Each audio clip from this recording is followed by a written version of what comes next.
கொத்தாசை வரும் பர்வதம் மேலாய் என் கண்களை ஏறெடுப்பேன்.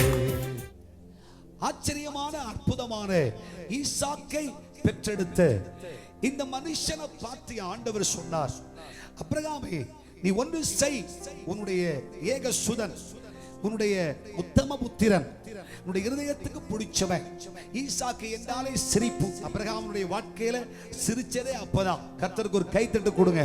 இத்தனை வருஷத்துல ஆபிரகாம் மனம் விட்டு சிரிச்சார்னு சொன்னா ஈசாக்கை பெற்றெடுத்த பிறகுதான். ஹல்லேலூயா, ஆமென். உங்க வாழ்க்கையிலும் கர்த்தர் ஒரு ஈசாக்கின் அனுபவத்தை கர்த்தர் தருவார். இத்தனை வருஷமாய் உன்னுடைய வாழ்க்கையில ஒரு மகிழ்ச்சியே இல்லையே, என் குடும்பத்தில் ஒரு மகிழ்ச்சி இல்லை, வாழ்க்கையில ஒரு சந்தோஷம் இல்லை.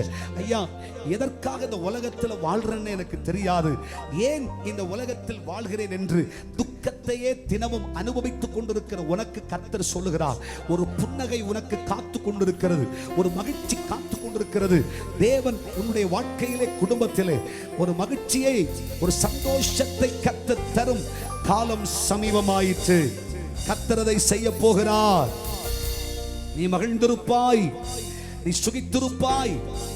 ஏந்தா இந்த கல்யாணத்தை பண்ணேன்னு தெரியல, ஏந்தா இப்படி வாழ்க்கைப்பட்டேன்னு தெரியல, ஏந்தா இப்படி படிச்சேன்னு தெரியல, ஏந்தா இப்படி ஒரு வேலையை செஞ்சேன், இதற்கு போய் ஆண்டவரே இதெல்லாம் வேணாம், செத்து போயிருக்கலாம் பல முறை சொல்லிட்டு இருக்கேன். ஹல்லேலூயா சொல்லுங்க. ஹல்லேலூயா. உன் துக்க நாட்களை கர்த்தர் மாற்றுவார். உங்கள் துக்கம் சந்தோஷமாய் மாறும். உங்கள் வேதனை நீங்கி போகும். நீ மகிழ்ந்திருப்பாய். கர்த்தர் உன் வேதனையை நீக்கி உன்னை ஆசீர்வதிப்பார். கர்த்தருடைய அற்புதத்தை நீ காண்பாய். உன் வேதனையான கசந்த மாறாவின் அனுபவங்களை கர்த்தர் மாற்றி தருவார். உன் குடும்பத்தில் ஒரு மகிழ்ச்சி உண்டாகும். தேவன் ஒரு ஈசாக்கின் அனுபவத்தை கர்த்தர் உன் வாழ்க்கைகளை தருவார். உன் தொழிலிலே தருவார், உன் குடும்பத்திலே தருவார். என் வீடு ஒரு நரகம் என்று சொல்லுகிறாய், அந்த வீட்டை கர்த்தர் பரலோகமாய் மாற்றி தருவார். சபையை கர்த்தர் உன்னை வெட்கப்படுத்துவது இல்லை. குடும்பங்களை கர்த்தர் உன்னை தலைகுனிய செய்வதில்லை. கர்த்தர் உன்னை உயர்த்த போகிறார். என் பிள்ளைகளால் நான் அனுபவிக்கிற கண்ணீருக்கு அளவில்லை என்று அழுது புலம்பிக் கொண்டிருக்கிற கர்த்தருடைய பிள்ளையே, உன் பிள்ளைகளால் ஒரு பெரிய மகிழ்ச்சி காத்து கொண்டிருக்கிறது. ஒரு பெரிய இன்ப செய்தி உன் சந்ததியால் உன் குடும்பத்திற்கு வரும். கையை தட்டி கர்த்தரை மகிமைப்படுத்து. விசுவாசி, விசுவாசத்தால் நீதிமான் பிழைப்பான். ஹல்லேலூயா.